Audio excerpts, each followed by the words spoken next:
Hello दोस्तों, आज हम बात करने वाले हैं 2015 में रिलीज हुई psychological thriller film the gift के बारे में, जिसे जॉयल एडगर्टन ने प्रोड्यूस और डायरेक्ट किया था, जो उसकी डायरेक्शनल डेब्यू फिल्म भी थी।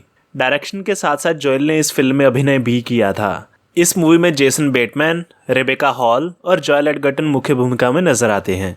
दोस्तों, ये एक बहुत ही पेचीदा मूवी थी जो एंड तक दर्शकों को बांधे रखती है, क्योंकि इसमें सस्पेंस को एंड तक रिवील नहीं किया जाता, जो इसे और भी दिलचस्प बनाता है। बाकी अगर बात करें क्रिटिक्स की, तो इसे बहुत ही पॉजिटिव रिस्पांस मिला था और इसे रॉटेन टोमेटोज पे 91% और मेटाक्रिटिक पे 77 आउट ऑफ 100 की रेटिंग मिली थी। ये मूवी सिर्फ $5 मिलियन के बजट में तैयार हो गई थी और इसने वर्ल्ड वाइड $60 मिलियन की कमाई की थी। तो विदाउट वेस्टिंग मच टाइम शुरू करते हैं मूवी की एक्सप्लेनेशन। मूवी की शुरुआत में हम देखते हैं एक मैरिड कपल साइमन और रॉबिन, जो शिकागो से लॉस एंजल्स शिफ्ट होते हैं, क्योंकि साइमन को यहाँ एक नई जॉब मिल गई थी। तो अब नए घर की साज सजावट के लिए वो शॉपिंग करने जाते हैं। शॉपिंग के दौरान साइमन को उसका क्लासमेट गॉर्डन मोजली मिलता है। दोनों फॉर्मल हाय हेलो करते हैं। इसी दौरान पेमेंट करते वक्त साइमन कैशियर से अपना एड्रेस शेयर करता है, जिसे पीछे खड़ा गॉर्डन सुन लेता है। दोनों यहाँ बड़े अच्छे से मिलते हैं, पर वो इतने अच्छे दोस्त भी नहीं होते कि वो दोबारा मिलने का प्लान बनाए, तो दोनों अपने अपने रास्ते चल देते हैं। अब इस मीटिंग के बाद गॉर्डन बिना बताए साइमन के घर आने लगता है और उसे गिफ्ट भेजने लगता है। जैसे पहली बार वो महंगी वाइन की बोतल गिफ्ट करता है। यहाँ रॉबिन को ये हैरानी होती है कि उसे हमारे घर का एड्रेस कैसे पता चला।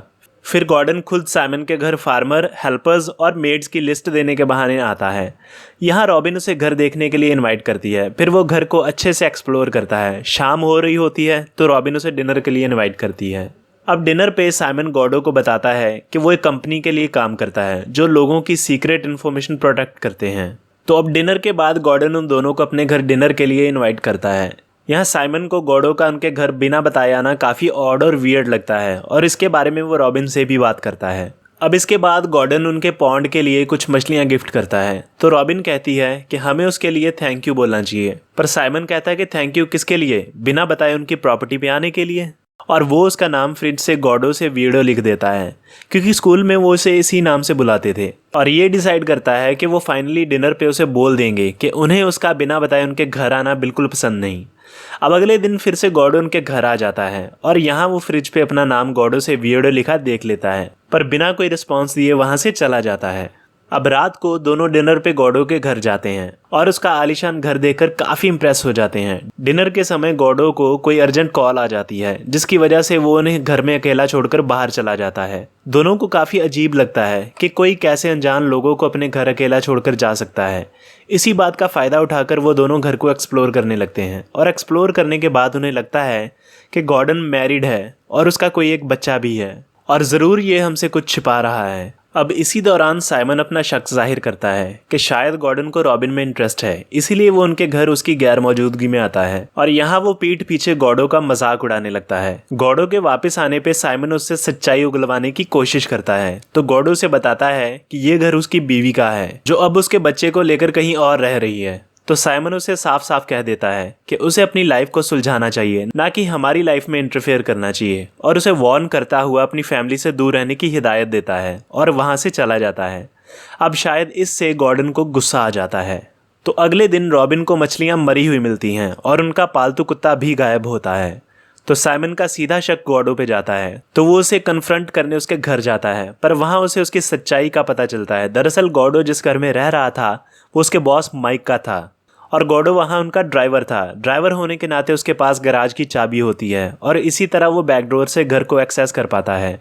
अब यहाँ उसे ये भी पता चलता है कि गॉर्डो अनमैरिड है और उसने वो सब झूठ बोला था। अब इसके चलते गॉर्डो का बॉस उसे नौकरी से निकाल देता है और साइमन उसकी पुलिस कंप्लेंट कर देता है, पर कोई ठोस सबूत ना होने के कारण पुलिस कुछ कर नहीं पाती।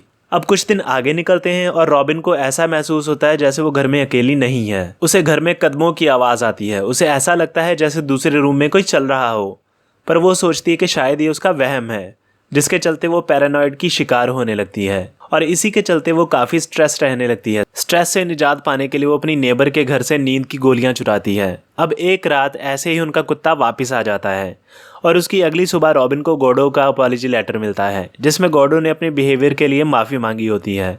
अब उस लेटर में एक लाइन लिखी होती है, लेट बायगॉन्स बी बायगॉन्स, मतलब जो बीत गया सो बीत गया। और इतने सालों बाद भी वो सब भुलाने को तैयार है और इस सब के पीछे उसका कोई बुरा इंटेंशन नहीं था। अब यहाँ रॉबिन पशोपेश में पड़ जाती है कि आखिर गॉडो किस बारे में बात कर रहा है, ऐसा अतीत में क्या हुआ था जो वो भुलाना चाहता है। उसे कुछ समझ नहीं आता तो वो साइमन से पूछती है, पर साइमन किसी भी बात से इनकार करता है। इसके बाद भी कुछ वक्त तक रॉबिन को पैरानॉइड फील होता रहता है, उसे अजीब अजीब सपने आते रहते हैं और पूरे वक्त वो वही सोचती रहती है कि गॉडो आखिर कहना क्या चाहता था। और ऐसे ही एक सुबह वो काम करते करते फेंट हो जाती है। नेक्स्ट मॉर्निंग साइमन को उसके द्वारा रखी गोलियां मिल जाती हैं, तो वो उसे कहता है कि ये सब उसका एक वहम है और मेडिसिन की वजह से उसे पैरानॉइड महसूस होता है और उसे ये सब भुलाकर एक नई शुरुआत करनी होगी। तो रॉबिन भी उसकी हाँ में हाँ मिला देती है। इसी दौरान साइमन का काम भी अच्छा चल रहा होता है और उसके क्लाइंट्स उससे काफी खुश होते हैं, तो वो अपने बॉस से प्रमोशन के बारे में बात करता है। तो उसका बॉस कहता है कि उसके और उसकी प्रमोशन के बीच एक ही बंदा है, डैनी मैकडॉनल्ड्स। अब ये डैनी मैकडॉनल्ड्स कौन था और इसका जिक्र यहाँ क्यों आया, ये आपको बाद में पता चलेगा।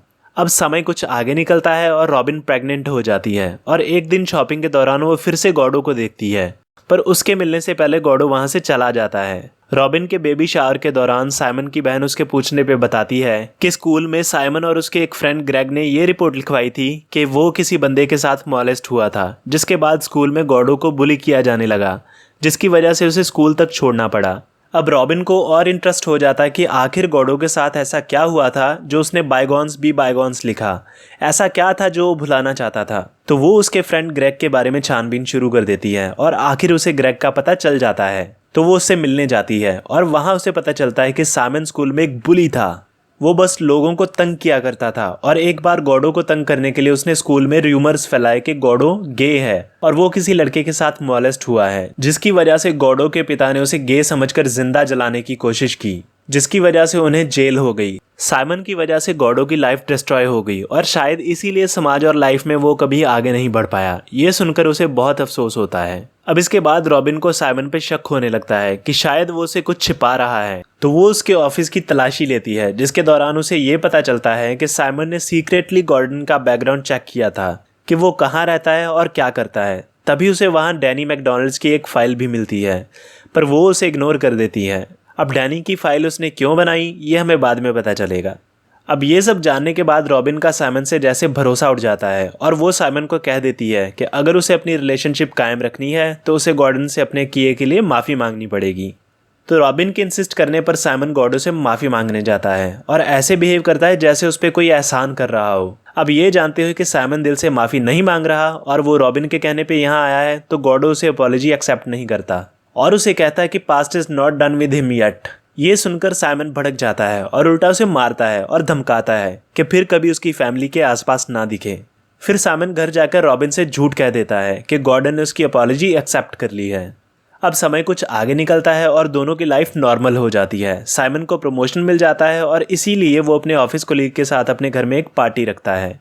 पार्टी के दौरान डैनी उनकी खिड़की पे पत्थर मारता है उनकी पार्टी डिस्टर्ब करने के लिए। जब डैनी को पकड़ा जाता है तो वो साइमन पे ये इल्ज़ाम लगाता है कि उसने अपनी कंपनी में प्रमोशन पाने के लिए उसके खिलाफ फैब्रिकेटेड इन्फॉर्मेशन प्रोवाइड की, जिससे उसे नौकरी से निकाल दिया गया और उसका करियर तबाह हो गया। यहाँ उसी फाइल की बात हो रही है जो रॉबिन को तलाशी के वक्त साइमन के ड्रॉअर से मिली थी। ये सब साइमन ने प्रमोशन पाने के लिए किया था। अब ये बात रॉबिन और उसके कलीग केविन को पता चल जाती है और रॉबिन को ये अंदाज़ा हो जाता है कि साइमन सक्सेस पाने के लिए कुछ भी कर सकता था, पर इससे पहले कोई कुछ कह पाता रॉबिन का वाटर ब्रेक हो जाता है और उसे हॉस्पिटल में एडमिट किया जाता है। वो एक लड़के को जन्म देती है। यहाँ साइमन को ऑफिस से फ़ोन आता है कि डैनी को फॉल्सली फ्रेम करने के लिए उसे फायर कर दिया गया है और रॉबिन भी उसे छोड़ देती है और कहती है कि वो उससे सेपरेट होना चाहती है। अब इन दोनों बातों से साइमन का दिल टूट जाता है और इतने में उसे अपने घर के बाहर एक और गिफ्ट मिलता है। जब वो इसे खोलता है तो इसमें 3 गिफ्ट होते हैं। पहले गिफ्ट में उसे एक चाबी मिलती है। जब वो चेक करता है तो उसे पता चलता है कि वो चाबी उसके घर की है। दैट मीन्स कि हमेशा गॉर्डन के पास उनके घर का एक्सेस था, वो जब मर्जी उनके घर आ सकता था। दूसरे गिफ्ट में एक ऑडियो सीडी होती है। उसमें साइमन की वही रिकॉर्डिंग होती है जब डिनर के वक्त साइमन ने गॉडो का मजाक उड़ाया था। इसका मतलब वो हर पल दोनों पर अपनी नजर रखता था। तीसरे गिफ्ट में एक वीडियो सीडी होती है जिसे देखने के बाद उसकी आंखें फटकी फटी रह जाती हैं। इसमें गॉर्डन के द्वारा शूट की गई कुछ वीडियो रिकॉर्डिंग्स थीं जो उसने उन्हीं के घर में बनाई थी। अब यहाँ ये क्लियर हो जाता है कि जब रॉबिन को लगता है कि उनके घर में कोई है तो उसका शक सही था और वो कोई और नहीं बल्कि गॉर्डन ही होता था। मतलब रॉबिन पैरानॉइड नहीं थी, बल्कि गॉर्डन साइमन की गैर मौजूदगी में चाबी के सहारे उनके घर आ जा रहा था।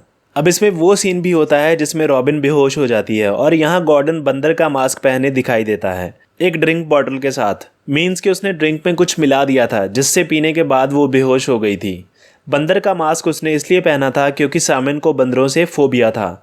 ये बात गॉर्डन को तब पता चली थी जब वो उनके घर पहली बार आया था। वीडियो में आगे गॉर्डन रॉबिन को सेक्सुअली मॉलेस्ट करता दिखाया गया है, पर आगे कुछ करने से पहले वो वीडियो बंद कर देता है, जिससे साइमन ये सोचने लगता है कि शायद गॉर्डन ने रॉबिन के साथ रेप किया, और ये भी कि शायद ये बच्चा मेरा है या गॉर्डन का।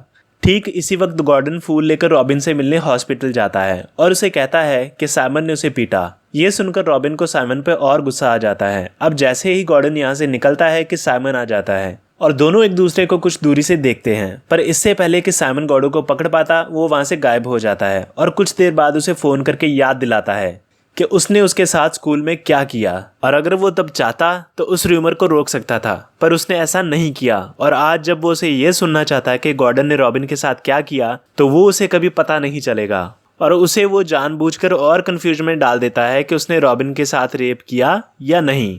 और अब उसे इसी कंफ्यूजन में जीना पड़ेगा कि वो बच्चा उसका है या गॉर्डन का, और मूवी इसी कंफ्यूजन के साथ खत्म हो जाती है। अब ये मूवी देखने के बाद एक ही सवाल हमारे मन में आता है कि क्या ये बच्चा गॉर्डन का था या साइमन का। अब जैसे कि हमें पता है कि सारी मूवी में गॉर्डन साइमन को गिफ्ट देता रहता है, तो उसका साइमन के लिए फाइनल गिफ्ट होता है वो वीडियो सीडी, जिसमें वो रॉबिन को मॉलेस्ट करता हुआ नजर आता है, जिससे उसके मन में ये शक बैठ जाता है कि शायद उसने रॉबिन का रेप किया और ये बच्चा शायद उसी का है। पर एक सीन में गॉर्डन कहता है कि it's all in the eyes you see. उसका इशारा बच्चे की आंखों की तरफ होता है। अब चूंकि गॉर्डो की आंखें ब्राउन होती हैं और साइमन की ब्लू, तो वो बच्चे की आंखें देखने ऊपर भागता है, जिससे ये पता चल पाता है कि ये बच्चा किसका है, पर उसे क्लियरली आंखें दिखाई नहीं देती और वो कंफ्यूजन में ही रह जाता है। पर एक थ्योरी के अकॉर्डिंग ये बच्चा साइमन का ही होता है। और यहाँ मैं आपको ये क्लियर कर दूं कि गॉर्डो के द्वारा फाइनल गिफ्ट वो बच्चा नहीं बल्कि वो एक झूठ होता है जो उसने साइमन को बोला था, जो ये प्रूव करता था कि गॉर्डो ने रॉबिन का रेप नहीं किया था बल्कि एक झूठी कहानी बनाई थी, ठीक वैसी ही जैसे साइमन ने गॉर्डो के लिए स्कूल में बनाई थी, जिसकी वजह से उसे गे का टैग मिला और उसकी लाइफ बर्बाद हो गई। और अब वैसे ही गॉर्डो के एक झूठ से साइमन की लाइफ भी तबाह हो जाती है, क्योंकि अब ना तो उसके पास जॉब थी और ना परिवार, और अब जाकर गॉर्डो का रिवेंज पूरा हो गया था। पर इन दोनों की लड़ाई में बेचारी रॉबिन पिस जाती है, जिसका कोई कसूर नहीं होता। और यहाँ ये कहावत बिल्कुल सही बैठती नजर आती है कि आटे के साथ घुन भी पिस जाता है, और हमें भी इस कहानी से सीख लेनी चाहिए और हमेशा बुरे लोगों से दूर रहना चाहिए, नहीं तो हमारा हाल भी रॉबिन के जैसा ही होगा। आई होप एक्सप्लेनेशन समझ में आई होगी। अगर फिर भी कोई सवाल या सजेशन हो तो आप कमेंट बॉक्स में लिख सकते हैं। तो इसी के साथ आज की वीडियो रैप करते हैं। अगर ये वीडियो अच्छी लगी तो इसे लाइक करें, शेयर करें और सब्सक्राइब करें, और मैं मिलूंगा आपसे ऐसी किसी और मजेदार वीडियो में। तब तक के लिए बाय बाय।